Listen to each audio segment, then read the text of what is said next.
já que isso acontece muitas vezes, né? Conforme nossos filhos vão crescendo, pode acontecer deles quebrarem a dieta. O ideal é a gente ter aquela enzima SOS, né? Que é a DPP4, que dá uma ajudinha para você usar nesses casos. Se a criança começa a apresentar sintomas, aí a gente vai pensar no que a gente vai fazer, se a gente vai ter que usar um sal amargo, se a gente vai ter que usar um bicarbonato, né? Dependendo. Mas não arranca os cabelos, não, porque acontece acidente assim com qualquer um, né? Eu não vou brincar com isso. Doutora Jorge, meu filho tem autismo, mas não possui nenhum problema gastrointestinal. Ainda assim, devo fazer dieta com restrição de glúten e caseína? Bom, muitas pessoas me falaram isso quando eu começava a dar aula sobre dieta. Mas meu filho tem evacuações normais, meu filho não sente dor abdominal, meu filho está muito bem. Acontece que aqueles estudos que eu coloquei ali para vocês, eles foram feitos em crianças que têm sintoma gastrointestinal e crianças que não têm sintoma gastrointestinal. A permeabilidade intestinal aumentada, a hiperplasia nodular linfóide é presente em 79% a 80% das crianças nos estudos. Eu tive uma grande oportunidade de conversar pessoalmente com os 2 primeiros pesquisadores eu digo os 3 primeiros pesquisadores para dieta sem glúten e sem caseína, que foram os noruegueses, o Dr. Carl Heikel e o Dr. Anne-Marie Knisberg, que são estudiosos da dieta, fizeram um grande trabalho na Noruega, e o Dr. Paul Shattuck, de Londres. E o que eles disseram para mim é o seguinte: a dieta funciona em todos os pacientes, uns mais e outros menos. Acontece que alguns pacientes precisam de outras intervenções além da dieta sem glúten, sem caseína.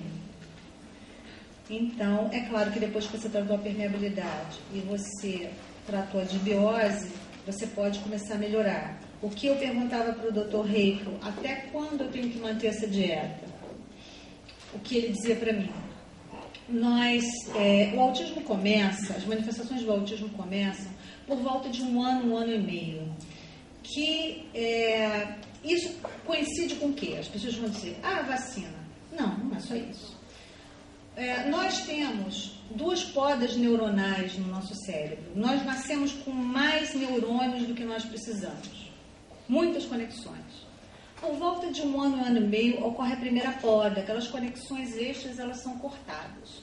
E por volta da adolescência, na entrada da adolescência, ocorre uma outra poda. É quando a nossa personalidade muda, né? Os hormônios estão funcionando.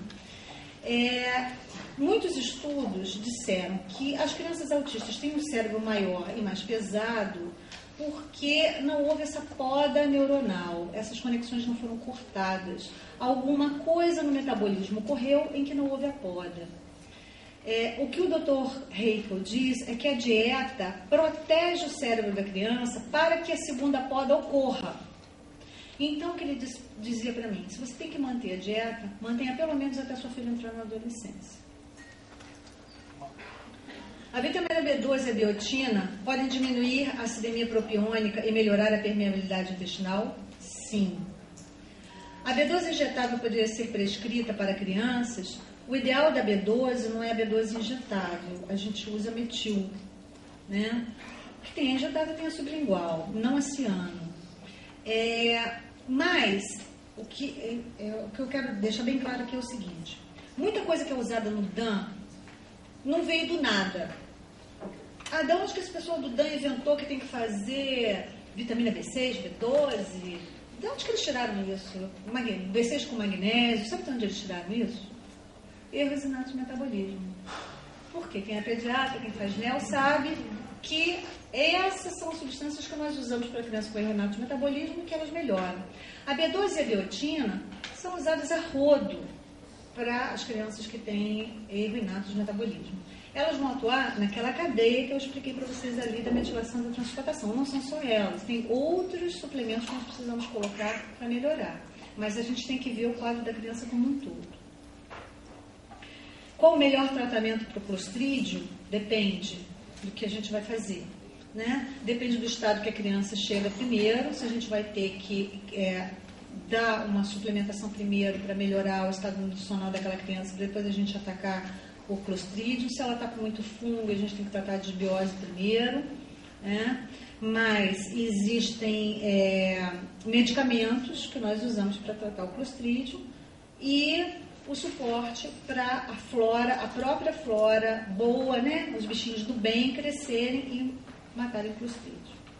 A acidez da saliva pode influenciar no aproveitamento e absorção dos probióticos e complementos vitamínicos. Seria necessário avaliar essa acidez? Não é, a questão da saliva não é a acidez, é a enzima. Nós temos uma enzima que é produzida na nossa saliva, que é a ptialina. Ela começa a digerir carboidrato já na boca, tá? A acidez, ela é no estômago. Não pode ter muita acidez aqui, senão a criança vai fazer artrite, vai fazer ulcerações. A criança que tem muito refluxo tem problemas, né? É claro que os suplementos vitamínicos e os probióticos têm que ser dados com uma sequência certa, tem horário para você dar. É claro que você não vai misturar probiótico com alimento ácido, senão o alimento ácido mata o probiótico. Então tem que ser dado com uma certa sequência. A senhora tem experiência com floral de bar? Tem, não é o caso aqui, mas depois a pessoa pode me mandar um e-mail e a gente conversa sobre isso. FAO. Eu deixei por último a questão da FAO. Eu faço parte agora da diretoria da Federação Brasileira de Homeopatia. Eu tenho uma responsabilidade como membro da diretoria de dizer que para a Federação Brasileira de Homeopatia, FAO não é homeopatia, não é aceita. Tá? Então, nós não usamos FAO. Fator de auto-organização é um tipo especial de tratamento homeopático que foi desenvolvido por alguns homeopatas independentes.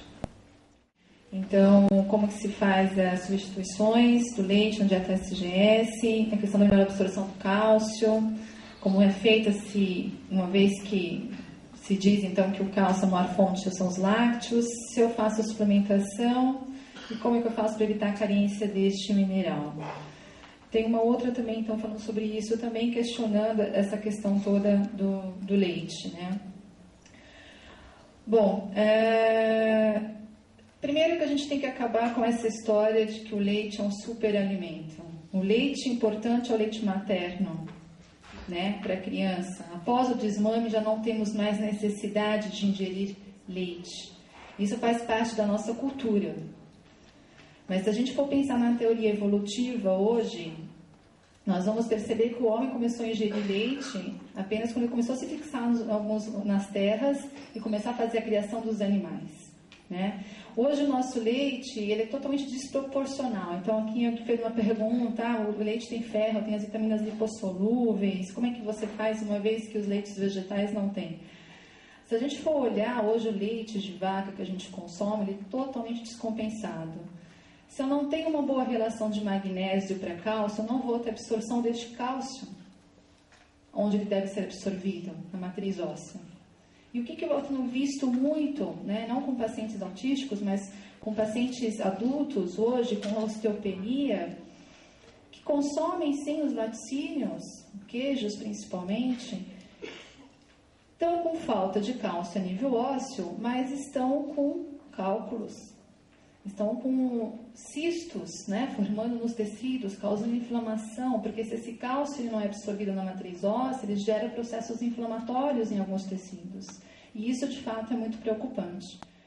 Em relação ao cálcio, a gente tem outras fontes, alimentos vegetais verdes escuros, alguns peixes, alguns grãos. E eu tenho estudado muito agora, eu estou começando a estudar como é que está o desenvolvimento infantil, o crescimento de crianças vegãs. Vegãs são aqueles que não consomem nada de origem animal, né? E o que eu tenho encontrado é um desenvolvimento adequado e normal dentro dos padrões. Então, acaba se sendo um mito. Uma dúvida é o quanto tempo é seguro usar enzimas? O trabalho que está sendo feito em relação a DPP-4 e aumento de resistência periférica de insulina. Acredita-se que Um tempo seguro seria o uso contínuo por 6 meses até 1 ano. Os trabalhos que mostram a alteração para a insulina vão para quase 2 anos após o uso diário da DPP-4. Normalmente no consultório existe uma orientação nas fugas de dietas, quando sabe-se que vai existir ou quando existiram, e algumas crianças eu uso por períodos curtos. Como sabe, períodos curtos, entenda-se 3 meses, e eu dou um descanso. Como saber se o autista tem parasita, fungo ou cândida? Como saber se sarou? Bom, parasitas verminosos você tem quando tem hiperinfestação, você tem alguns sinais clínicos que são evidência: barriga grande, lesões na pele, hipocromia dérmica. E cândida tem aqueles slides que tanto a Jorge quanto eu mostramos das lesões, então você também consegue saber algumas coisas olhando a criança. Um exame no intestino é um exame de fezes, normal. Um exame coprológico que você faz aqui no Brasil, que não tem segredos. E um protoparasitológico, 3 amostras. Efeitos colaterais da risperidona com o passar do tempo. Então, além da gente ter um aumento de peso, aumento de resistência vascular periférica, aumento de pressão, aumento da resistência periférica à insulina, diabetes tipo 2 e aumento dos radicais livres. Alguns neurologistas hoje em dia já indicam, após 6 meses de risperidona, o uso do ômega 3. Quem faz nutrigenoma faz quem tem a possibilidade, ainda é um exame caro, existe fora do Brasil, agora tem algumas empresas concorrentes que já estão com representantes no Brasil, mas que não fazem o nutrigenoma tão completo assim. Então, se todo mundo pudesse fazer nutrigenoma, foi um desses temas que eu defendi no SUS desse ano, eu defenderia, mas eu tenho poucos pacientes para dizer que o nutrigenoma é um exame que seria interessante para se ter no SUS. O quanto é poucos de pacientes. O IgG4, ele entrou porque eu tenho mais de 200 exames. O nutrigenoma não chegou a ter 50 pacientes com nutrigenoma. Então, não foi aceito. Ozonioterapia em substituições com antibióticos. Ozonioterapia, apesar de eu ter feito o curso de ozonioterapia, eu não faço, não é minha prática, e eu não sei dizer se ele substitui o uso de antibiótico. Eu sei que ele melhora... Você usa, Rogério? Eu sei que ele melhora a condição intestinal da criança. Alguns dos métodos do ozônio, eu acho que são métodos difíceis para a minha concepção do dia a dia, que é através de sonda retal, então eu não consigo imaginar o espaço no consultório de eu colocar uma sonda retal numa criança e conseguir fazer a terapia adequada por uma questão física do lugar, não acho que é viável. E não acredito que ela seja um substituto de antibióticos quando necessários. Então, manteiga ghee tem caseína, ghee é feito de manteiga, ela pode ser usada? Então, a princípio, teoricamente, a ghee não tem nem lactose nem caseína. Ela é somente retirada, ela é somente a gordura, né, desse leite. Mas como o processo é um processo manual, logicamente pode permanecer alguns traços de leite. A ghee é totalmente dispensável, né? Eu, na minha cozinha, só uso para... biscoitos, porque eu não conseguia achar uma gordura que substituísse o Claybon, a manteiga nos biscoitos. Em todo o restante eu consegui. Mas existem receitas, várias, de biscoitos sem o ghee também, né? Então, o que eu aconselho? Pelo menos, se a pessoa quiser usar. Tem nutricionistas também que usam a ghee, porque a ghee é um alimento indiano, milenar, utilizado para recuperar várias funções metabólicas em diversas doenças, como uma fonte de recuperação alimentar. Mas para o autista tem esse impasse, né? Então, o que eu aconselho? Tira pelo menos 6 ou 8 meses, sim, nada, e reintroduz, depois desses 8 meses, uma quantidade muito pequena, e perceba, observe a reação da criança. Se ela não tiver reação alguma, você continua usando. Né? Trigo sarraceno, tem glúten? Não. Trigo sarraceno é uma planta totalmente diferente da família do trigo mesmo, apesar de ter o mesmo nome, mas não tem nada a ver. Pode usar sem problema algum. Tofu é feito de soja, pode ser usado sempre? Tofu é um alimento fermentado de soja, então quer dizer, a proteína da soja já foi quebrada e ela é melhor digerida por causa disso. Mas é aquela questão que eu falei na palestra. Se há substitutos, não tenho por que você usar. Eu, por exemplo, tenho uma receita, são muito poucas, mas a que eu me lembro assim, que pode se usar com mais frequência é o danoninho. Eu faço danoninho com tofu. Meu filho já passou da fase do danoninho há muito tempo, mas para as crianças que gostam do danoninho e querem usar, pode usar o danoninho de tofu, mas não abuse, né? Não faça o danoninho o café da manhã, o almoço, o jantar da criança, né? Aquecer alimentos no micro-ondas, em potes de vidro, pode. Qual é a interferência do micro-ondas? Bom, isso aqui a gente cai num e-mail, até uma vez que eu mandei para o grupo, que muita gente riu e ficou brincando, que eu falei, daqui a pouco a gente vai voltar para a era de fazer comida na folha de bananeira, né? Porque não pode nada, não pode panela disso, não pode panela daquilo, não pode usar pote micro-ondas e tal. Então eu vou fazer minhas comidas na folha de bananeira daqui a pouco, né? Mas só que a gente tem que dosar um pouquinho, ver o que realmente vale a pena e nós estamos na vida moderna. Nós não podemos sair abolindo tudo porque é um caminho que não tem mais volta. Mas o que eu aconselho em relação ao micro-ondas? Não cozinhar alimentos no micro-ondas, né? Essa coisa de fazer arroz no micro-ondas, bolo, pão, pudim e tal, não. Esquentar no vidro, sim. Fazer comidas no micro-ondas e usando potes de plástico, né? Nunca. Que adoçante usar? Compra-se aonde? Adoçante, eu falo isso no livro. O açúcar, o glúten e a caseína não mudam tanto o sabor e a textura do alimento quanto o açúcar muda, né? É horrível. Eu detesto adoçante. Eu só uso adoçante em líquidos. Eu não uso adoçante para fazer receitas. Eu adotei uma dieta na minha casa, como todos da minha casa comem as mesmas comidas do meu filho, então eu uso açúcar. E ele não tem problemas de alterar comportamento com açúcar. Então eu uso açúcar e modero a quantidade, né?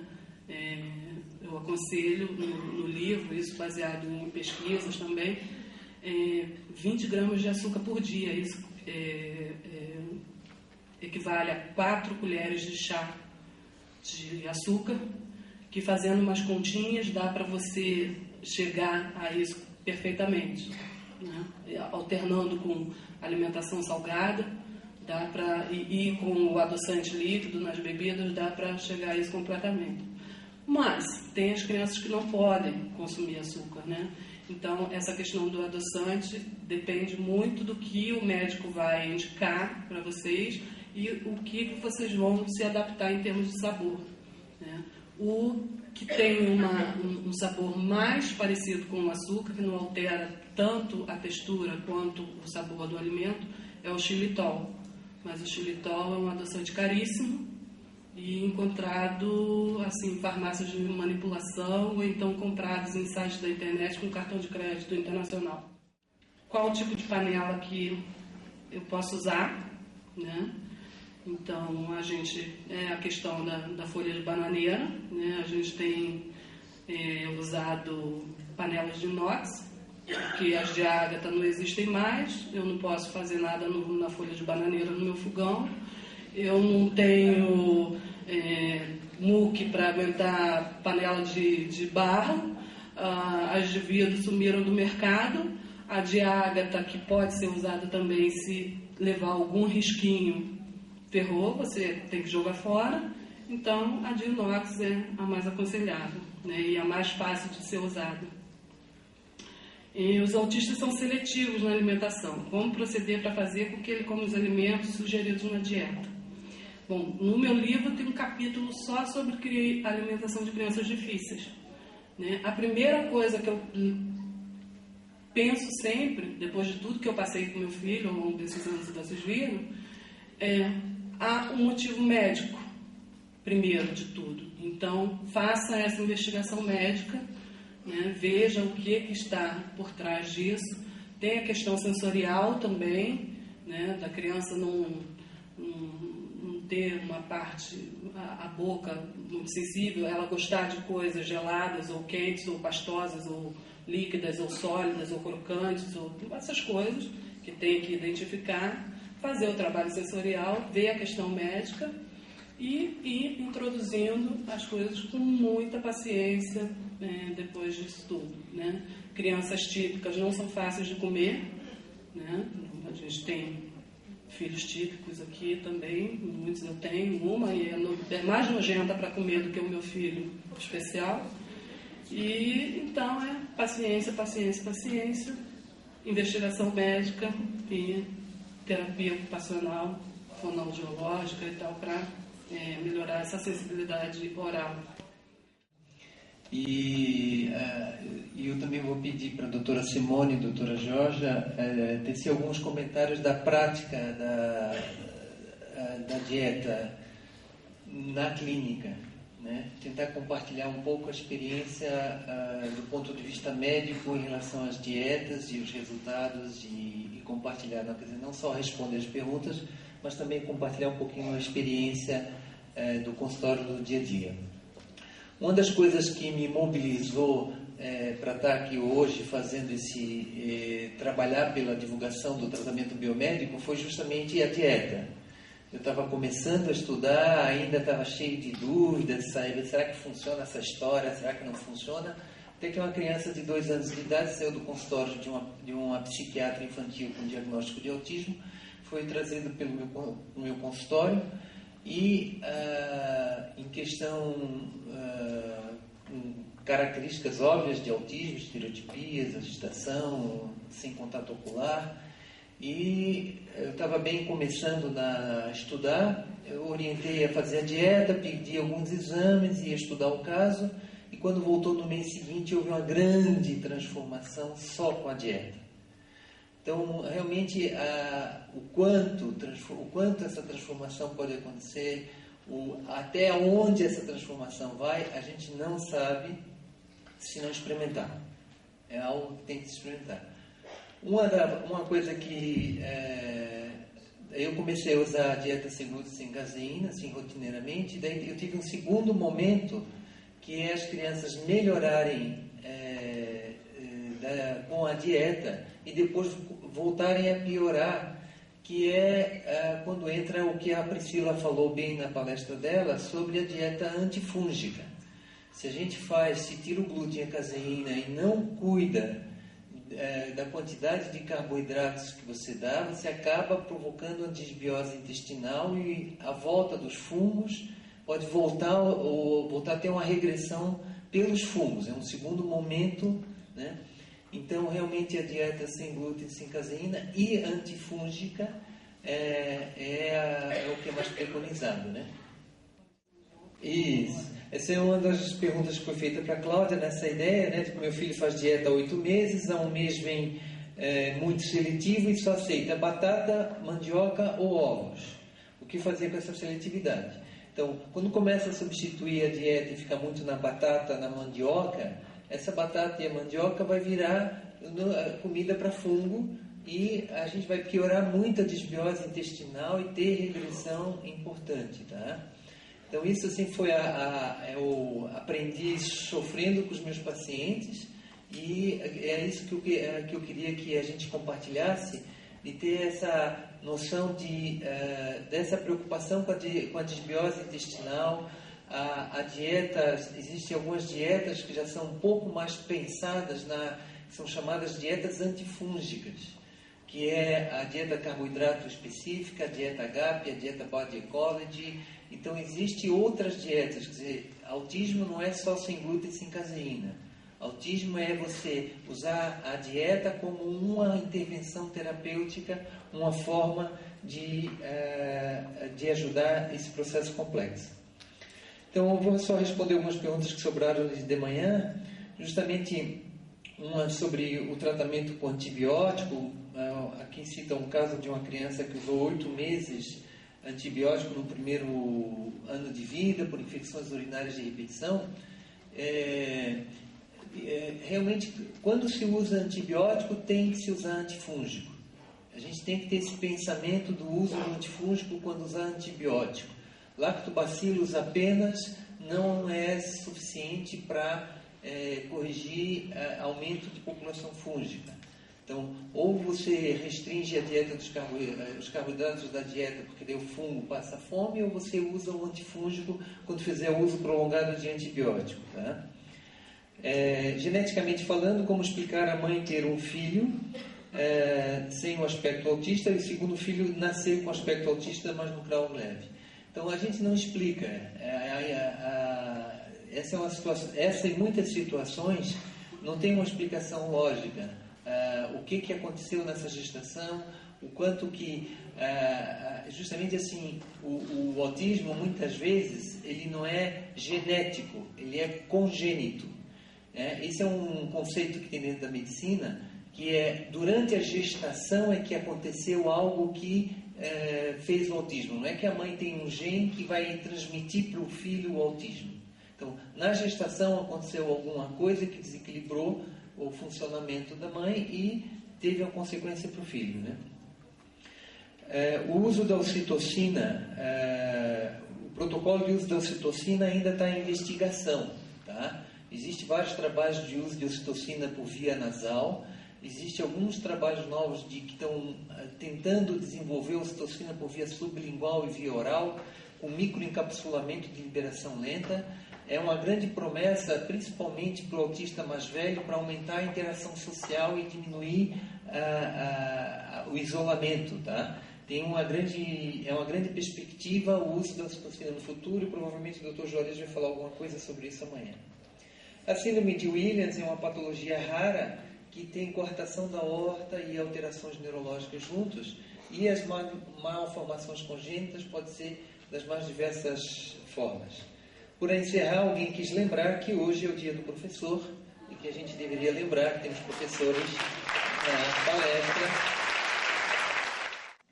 Bom, o chá até pode ser uma opção para o sono, mas o mel com certeza não, por todos os fatores que nós já falamos, né? O carboidrato, principalmente à noite, esse carboidrato simples, né? O doce, o açúcar, que o mel está incluso, ele causa terror noturno.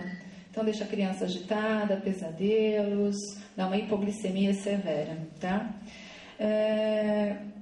Em relação às ervas, quais são as ervas melhores que eu percebo para melhorar sintomas de hiperatividade, sono agitado? Bom, a gente tem a passiflora, tem mulungu, tem valeriana, tem erva de São João, né, que a doutora Simone utiliza, que são alternativas. Agora, como mãe também, a dica que eu dou, dependendo da idade da criança, ela não tem mais necessidade de beber nada antes de deitar, então acho que não tem o porquê. Vários produtos industrializados contêm lecitina de soja. O que fazer? Usar ou não? Isso é individualidade, né? A gente tem algumas indicações realmente de não estar utilizando, mas realmente é observação de sinais e sintomas, observar como a tua criança reage a esse tipo de produto. E a gente realmente, em alguns casos, faz a recomendação da retirada, sim. Se eu conheço a dieta do tipo sanguíneo, né, relacionada ao autismo, né? Na verdade, eu utilizo a dieta do tipo sanguíneo para todos os meus pacientes como um suporte, né? Como todas as outras terapias. Então, eu não fecho nenhum diagnóstico baseado apenas no tipo sanguíneo, mas sim eu utilizo em alguns casos que você trata de N maneiras não tem resultado e o tipo sanguíneo vem para contribuir, para elucidar onde eu posso estar trabalhando, ou retirando, ou melhorando. Se eu uso o óleo de coco como ação antifúngica, né, como que eu prescrevo, normalmente uma colher de sobremesa à noite, tá? Do óleo de coco puro mesmo. Claro que pelas próprias condições dele, é algo que a gente pode utilizar no nosso dia a dia, né, fazendo parte da nossa dieta de N maneiras.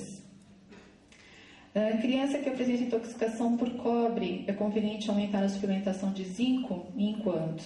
Bom, valores, isso é muito individual, não tem como eu falar isso agora sem ver essa criança, os dados dela. Agora, é muito sério a intoxicação por cobre e, claro, o cobre está ali junto de zinco. Então, com certeza, a gente vai ter que olhar melhor essa questão. Com tantas dietas restritivas, né, como garantir requerimentos nutricionais e evitar outras deficiências ou patologias? Né? Quais são os riscos desses pais começarem as dietas sem acompanhamento nutricional ou médico? Muitos são os riscos, né? Hoje já foi falado bastante sobre a própria restrição dietéticas, que podem então piorar a síndrome fúngica, aumentar a permeabilidade intestinal, levar a carências nutricionais, dificultando o processo de detoxificação. A própria questão de seletividade de uma criança, de querer comer apenas alguns alimentos, pode também estar envolvida com carência de nutrientes. Então, realmente tem que ter um acompanhamento, né? E sempre observando a individualidade de cada um. Então, tem criança que vai precisar de mais um nutriente, outras de menos. Um alimento pode ser ótimo para uma, para outra pode ser péssimo. Então, é a nossa individualidade, é a observação e a anotação. Em relação às fibras, se eu utilizo as fibras solúveis, né? Normalmente, sim. Quando está com uma desbiose muito severa, num primeiro momento, não. Tá? Eu uso mais os probióticos. Mas, a princípio, não faço alguma retirada drástica. Não sei se depois alguém quer complementar alguma experiência. Na ingestão de açúcar, da questão do açúcar do mascavo, se ele é permitido, né? Quando a gente pensa em retirada de açúcar, são todos os tipos de açúcar. Apesar do mascavo ou do cristal orgânico ser melhor do que o açúcar refinado, né? Quando a gente está numa dieta antifúngica ou de baixa, ou com carboidratos específicos, né, realmente tem que ser retirado. Então, hoje a opção é xilitol e stevia, ou tentarmos realmente voltar ao nosso paladar antigo de sentir verdadeiramente o sabor dos alimentos sem mascarar. Bom, como na casa da Cláudia, na minha casa também é dieta para todo mundo. Não tem um alimento separado do Felipe. E eu tenho dó do Felipe às vezes, porque ninguém merece morar na mesma casa que eu, que sou controladora. Então, o Felipe, hoje em dia, nos exames de intolerância alimentar dele, a gente já venceu as intolerâncias, mas uma coisa mudou dos 8 para os 9 anos. Ele não tinha anticorpos anti-glúten, apesar dele não consumir, ele passou a ter o anti-glúten. Então, realmente, o glúten saiu da vida dele para sempre. E o leite também, que eu não acho muito interessante, não tem. Fora isso, que não tem mais. Não tem ovo, não tem soja. E eu estou descobrindo que eu sou uma excelente cozinheira, porque eu faço muitas coisas. Ele come, e quem conhece, quem viu a foto do Felipe, vê que o Felipe é torudo, né? Ele come bem de tudo. A rotina no consultório, sempre quando a gente vai conversar sobre dieta e tem várias pacientes que chegam com a mesma questão, os produtos são caros. Nenhum paciente da filantropia me reclama da dieta ser cara, porque todo mundo faz tudo em casa. Então, esse argumento não é válido. Tem que fazer suplementos? Tem, porque a gente acaba privando a criança de algumas coisas, né? Então, me parece que assim, o grande erro que eu vejo acontecendo é tirou o glúten e a caseína, mas em compensação dá uma descambada para só dar um tipo de alimento para a criança. Ah, não, ele aceita bem pipoca, então tem pipoca todos os dias. E a gente sempre comenta isso, olha, não faça uma monodieta, não dê um alimento só para o seu filho. Rodizie os alimentos, rodizie frutas, rodizie verduras. Vai fazendo a introdução aos poucos. No curso de nutrologia que eu fiz, é pela ABRAM, que é a Sociedade Brasileira de Nutrologia, e é o pessoal da Unesp que dá. Então tem um bendito de um ambulatório que são crianças difíceis de comer. E não tem nenhuma criança autista lá. São crianças típicas. Então, assim, também a gente tem que falar assim, poxa vida, essa faixa etária é uma faixa etária de limites, né? Da criança está testando até onde ela pode.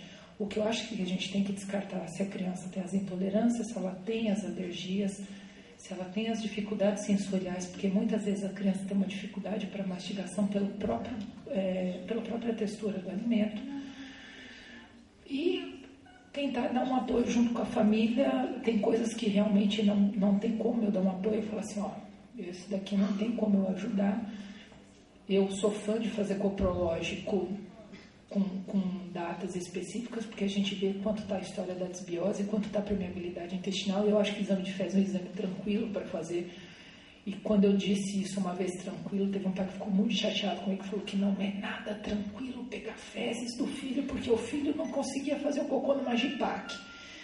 Então, pode ser fácil para mim, pode ser difícil para algumas famílias, mas acredito eu que um exame que eu faço no SUS, que se faz no convênio, que a gente tem como utilizar um plano de saúde e que é indolor, talvez seja mais vantajoso.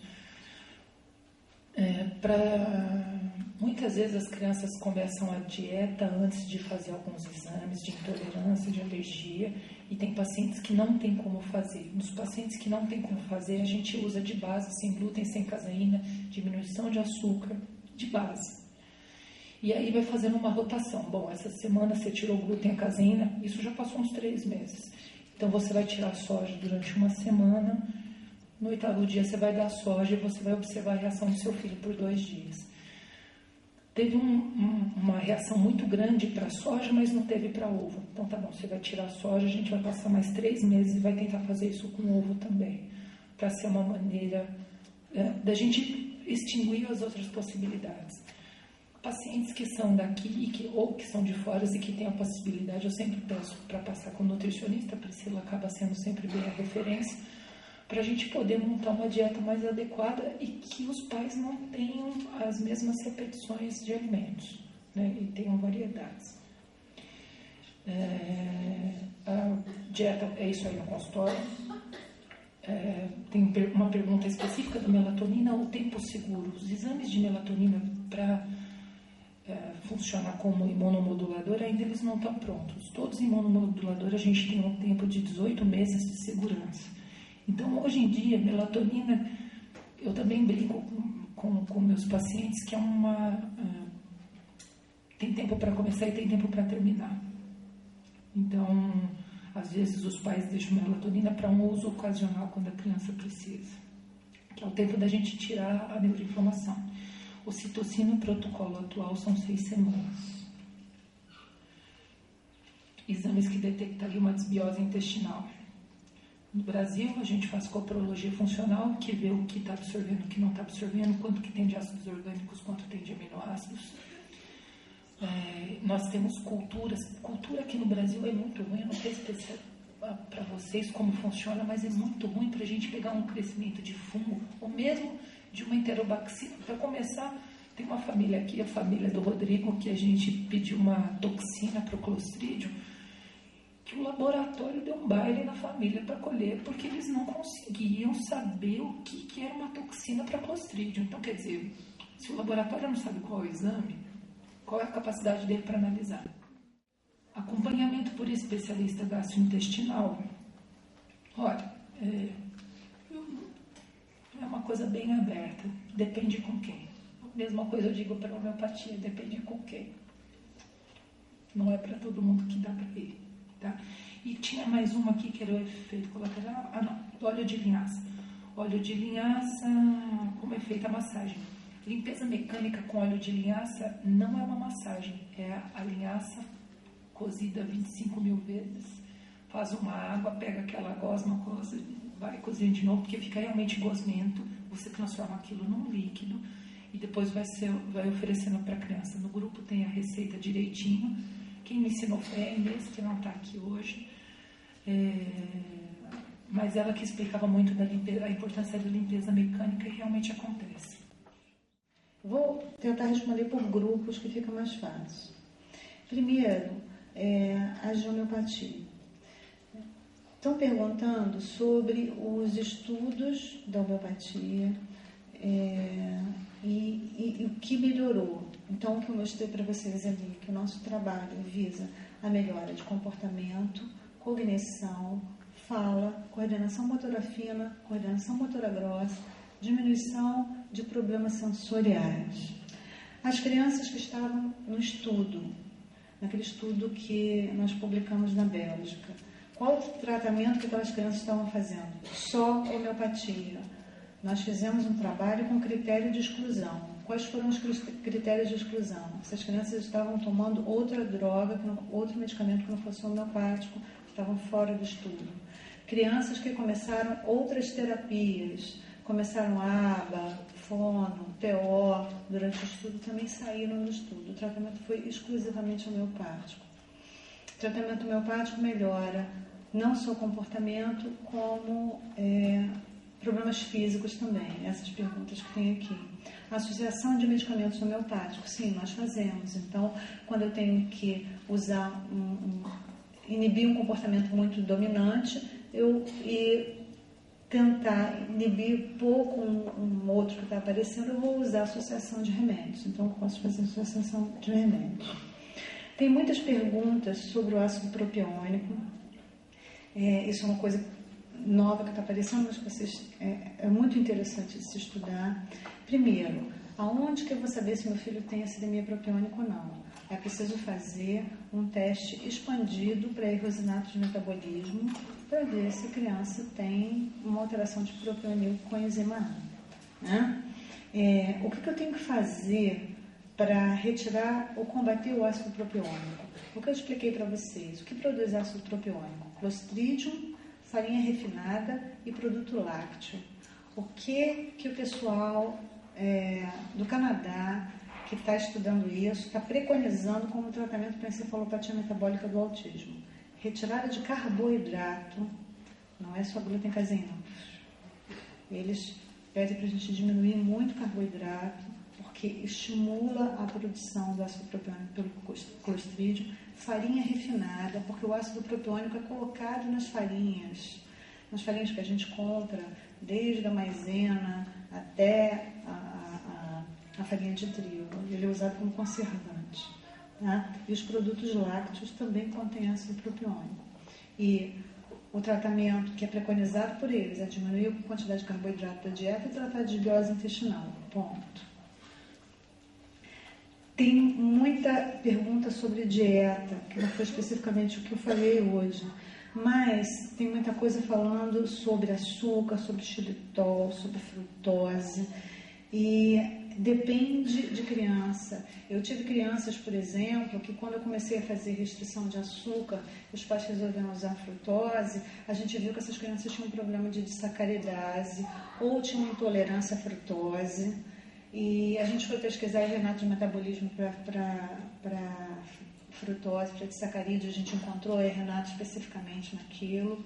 Tem crianças que fazem diarreia com xilitol, porque se você não controlar a desbiose antes, você vai fazer uma diarreia osmótica, como você pode fazer com qualquer coisa. Você botou muito açúcar dentro do intestino, aquela osmose que a gente aprendeu lá na escola primária, puxa água para dentro, a criança vai fazer diarreia. Então, você tem que tratar como um todo. Não adianta você não ir em cima da desbiose também. Tá? E as outras coisas, eu prometo para vocês que eu vou responder.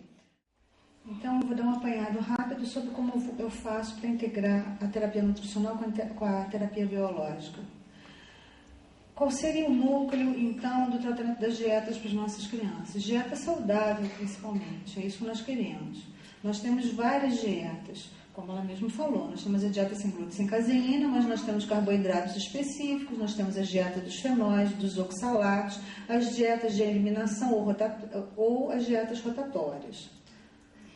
Bom, aí a gente fica assim, como que eu vou fazer isso? Quem que veio primeiro? O ovo ou a galinha? Os alimentos foram os que causaram problemas na minha criança ou os problemas causados reações alimentares. Na realidade, isso é um esquema que trabalha em conjunto. A gente tem a predisposição subjacente, junto com o input total, aquela carga que a gente dá. Então, tem mãe que dá muito açúcar, tem mãe que dá muito carboidrato, tem mãe que a criança gosta de pipoca, dá muito pipoca. Eu tenho mãe que chega no meu consultório, senta na minha frente e chora que a criança só come miojo com Coca-Cola. Só. Eu tive um paciente de 14 anos aqui de São Paulo, que a alimentação daquela criança era Nescau, bisnaguinha e requeijão. Só. Todos os dias, de manhã até de noite. Né? Então, tem o input total também, e isso aí move a roda do autismo. E o que a dieta errada vai reforçar nas nossas crianças, como um todo? Disfunção motor oral, eu vejo muito em consultório, problemas de integração sensorial, a gente vê muito, deficiência nutricional, reação alérgica a alimento, má digestão, crescimento de fungo, bactéria e problema comportamental. Então, a criança, quando chega para mim, a criança está com tudo isso aí, né?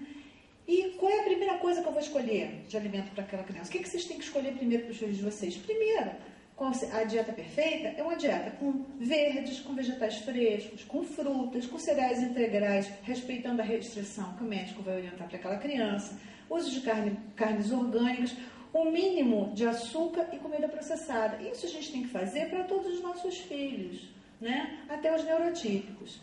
Agora, vamos botar uma pulguinha atrás da orelha, vamos observar a desordem do processamento sensorial e a sensibilidade oral dos nossos pacientes. Eu tenho muito isso no consultório. A mãe chega para mim e diz assim: meu filho só come um tipo de textura, meu filho não gosta de nada gelado, meu filho tem reação exagerada a novas experiências alimentares, ele é muito sensível a cheiros, ele para de comer se qualquer mudança é introduzida, incluindo a embalagem, pode ser o mesmo alimento, mas a embalagem mudou.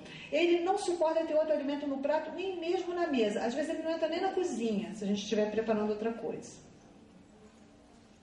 E nós temos as crianças, né, que ou comem muito, ou não querem comer nada. Tem compulsão alimentar. E as crianças que têm problemas de constipação ou de diarreia. E o que melhora com essas dietas? O que nós estamos buscando? Nós estamos buscando melhora de linguagem, contato ocular, concentração, comportamento, treino de toalete, padrão de alimentação, problema sensorial, qualidade de sono, problema alérgico e disfunção digestiva e intestinal. As dietas focam isso, tá? E quais são? Tem a nossa tradicional aí, que é a dieta sem glúten, sem caseína, que é de primeira linha quando o paciente vem ao consultório.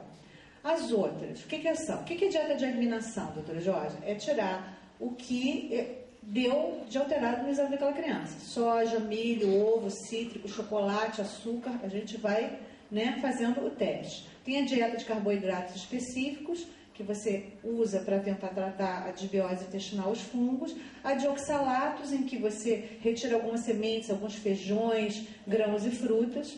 Tem a dieta dos fenóis, em que você retira alimentos ricos em salicilatos e fenóis. Tem a dieta chamada ecológica, que ela é antifúngica, sem açúcar e que a gente usa alimentos fermentados. E tem a dieta rotatória, que a gente faz uma rotação de alimentos a cada 4 dias. Bom, então como que eu faço isso no meu consultório? Dieta sem glúten, sem caseína. Quando eu indico, o que eu tenho que associar do tratamento biológico? Eu tenho que primeiro monitorar o aporte de cálcio do meu paciente, porque ele tem dieta sem glúten, sem caseína. Eu tenho que prover aporte de magnésio e vitamina D3 para ele. Eu tenho que suprir a deficiência da enzima DPP4 que digere os peptídeos, né? Eu tenho que diminuir o aporte de ácido propiônico, então fazer com que ele não use muita farinha refinada. E observar a necessidade de enzimas digestivas, betaína e outras coisas. De carboidratos específicos. A criança não melhorou muito com a dieta sem glúten, sem caseína. A desbiose está muito grande, eu tenho que pensar em dieta de carboidratos específicos, né? E a deficiência de sacaridases pode levar a uma deficiência de quebra de açúcar e às vezes eu tenho que fazer isso na criança. Quais são esses açúcares? Lactose, sucrose, maltose, isomaltose. E aí, quando eu introduzo essa dieta nessa criança, eu tenho que tomar cuidado com o aporte calórico. Essa criança tem que estar acompanhada por um nutricionista. E a nutricionista vai pensando em usar glutamina, N-acetilglucosamina, fibras e ácidos graxos essenciais que vão faltar. Quando que eu indico a dieta baixa em oxalatos? Quando a criança está com uma desbiose muito grande, com muitos fungos e quando ela tem um aumento de oxalato nos exames, Tá? Quando a gente faz essa dieta, a gente tem que ter muito cuidado de prover aporte de vitamina B6 e magnésio. Dieta baixa em fenóis, raramente eu uso. Eu tenho raras crianças que reagem muito a fenóis na minha prática. Geralmente elas têm deficiência de fenilsulfotransferase e quando a criança está nessa dieta, a gente tem que ver B6, magnésio, biotina e zinco. A dieta baixa em alergênicos, a gente tem que fazer o painel alergênico, o exame na criança e retirar os alimentos que ela responde. Tem que manter uma monitorização da IgE da criança, da IgE específica para cada problema que ela tem, e eu mantenho também um controle da IgG, para ver se ela está aumentando ou não. Então, você vai retirar o alimento que é específico. Né? E a dieta ecológica, que eles chamam, é uma dieta em que se diz que a desbiose intestinal subjacente, devido à flora insuficiente, faz com que os micróbios cresçam. E o objetivo dessa dieta ecológica é retirar os patógenos. Então, o que eles fazem? Eles usam muito probiótico, muito pré-biótico, muito alimento integral e muito alimento fermentado. Nessa dieta ecológica, o leite é permitido. Eles usam muito alimento fermentado. Eu também não tenho nenhuma criança que usa alimento fermentado. O que a gente tem que tentar é caminhar de lá para cá, né? Então, aquilo de lá a gente tem que retirar. Esse é o principal. Então, tem que retirar adoçante artificial, alimento rico em frutose, refrigerante, gordura hidrogenada, gordura trans, fritura, corante artificial, glutamato monossódico. Então, isso é de primeira linha, eu tenho que pedir ao pai para fazer isso logo de cara. Açúcar, cafeína, farinha refinada, alimento industrializado, alimento que provoca reação, alimentos que causam obsessão. Eu tenho uma nutricionista lá no Rio que ela diz assim para os pacientes: aquilo que o seu filho gosta mais de comer, cuidado, aquilo pode ser o problema dele. Né? E a gente tem que vir para cá. Então, a gente tem que tentar usar integrais, alto nível de nutrientes, água pura, gorduras boas, orgânicos, fermentados, alimentos feitos em casa. Então, geralmente é isso aí. Por quê? Porque os princípios do DAM são esses R's aí. São 5 R's. Quais são os nossos princípios? Primeiro, a gente remove pesticida, patogênico, alérgenos alimentares, metais tóxicos e químicos. Depois a gente tenta recolocar o ácido clorídrico, as enzimas, aquilo que está faltando. Depois a gente tenta reinocular com lactobacilo, com bifidobactério, com saccharomyces, com probiótico, né? E com os antifúngicos naturais. A gente visa reparar o intestino delgado, com tudo isso que a gente precisa e outras coisas mais que está aí. E o último, restaurar, que é modificar a atitude de estilo de vida. Então, geralmente é assim que eu integro. Tá? Dieta mais saudável, logicamente, vai ter resultado em algum ponto. Né? Geralmente é na saúde, melhora bastante. Mas eu tenho visto assim, a questão de comportamento não costuma melhorar tanto, não. Eu tive uma discussão, não é discussão, uma troca de mensagens com uma mãe numa comunidade que eu tenho no Orkut, a Diário de um Autista, que a mãe jurava de pé junto que estava fazendo dieta de glúten e caseína com o filho. E que a melhora, isso há 1 ano, 2 anos, sei lá, que ela faz a dieta, e que a melhora que ela tinha visto no filho era unicamente na saúde dele, que a criança deixou de ter resfriados, problemas com fungos, isso aqui, só. Ela só tinha visto na saúde da criança. E aí depois, continuando a discussão e tal, eu vi que ela tinha fonte de caseína diária no alimento do filho e glúten semanal. Ela, de vez em quando, uma vez por semana, uma vez a cada 15 dias, ela liberava biscoitinho creme crack para ele, coitado, que não podia ficar sem o creme crack. Então, e ela jurava de pé junto que estava fazendo a dieta. E eu falei, não dá, né? Expliquei tudo direitinho para ela. E talvez tenha sido esse o motivo dela ter visto só mudança na saúde. Mas, em compensação, ela só dava comida orgânica, ela tinha feito uma limpeza muito boa na alimentação da criança, dava frutas, verduras, legumes e tal. Então, ele teve uma melhora legal, mas poderia melhorar mais. Né? Uma vez iniciada a dieta, tratamento dietético, né, por quanto tempo deve ser mantido? Para o resto da vida? Só Deus sabe. Né? Tem crianças, eu conheço crianças que já fizeram, já saíram e estão bem. Simone já até relatou casos de criança que saiu do espectro, parou com a dieta, voltou para o espectro. E tem outras que eu conheço também que fazem há muito tempo e provavelmente farão o resto da vida. Meu filho já tinha parado de ter problemas de reação, né, alimentar, e não sei porquê, voltou tudo de novo. Se caso ele de coisinhas mínimas, não precisa ser o glúten, a caseína, se ele come coisas com ovo, com mandioca ou que tenha corante, motivo para casa ali abaixo, né? Então,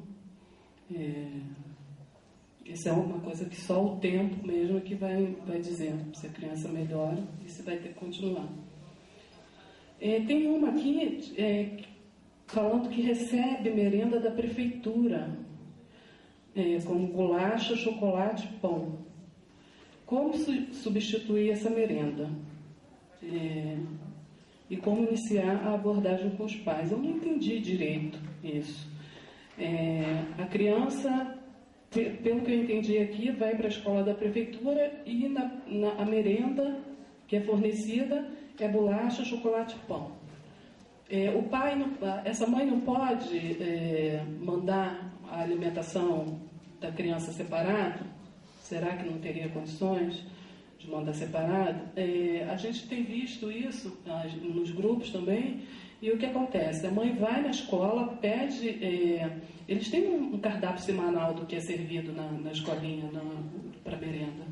E então vê ali, aquele dia vai servir bolo, o outro pão e tal, faz o substituto igual, no dia que serve bolo, ela vai fazer um bolo, só que um bolo adequado à necessidade da criança, e ainda vai mandar um pouquinho a mais para um amiguinho interagir com ela na hora da merenda, né? E isso dá super certo. É muito difícil não conseguir fazer esse intercâmbio, né? É isso. Então vamos concluir as atividades de hoje. Eu acho que um dos maiores problemas da dieta é o próprio nome dieta e a associação que as pessoas fazem com essa palavra dieta, né? Dentro do protocolo DAN, na realidade, é tratamento nutricional. É tentar tratar usando alimentos e substâncias que são ingeridas diariamente, né? E eu acho que a doutora Georgia brilhantemente resumiu todo o conteúdo dessa tarde e estou satisfeito com o que a gente conseguiu sintetizar hoje aqui em termos desse tema, né? Então amanhã começamos às 8 da manhã com as terapias. Amanhã a gente vai passar para o plano mais mental, o plano da estimulação, da inclusão escolar, e encerramos também com a mesa redonda com todos os palestrantes. Até amanhã.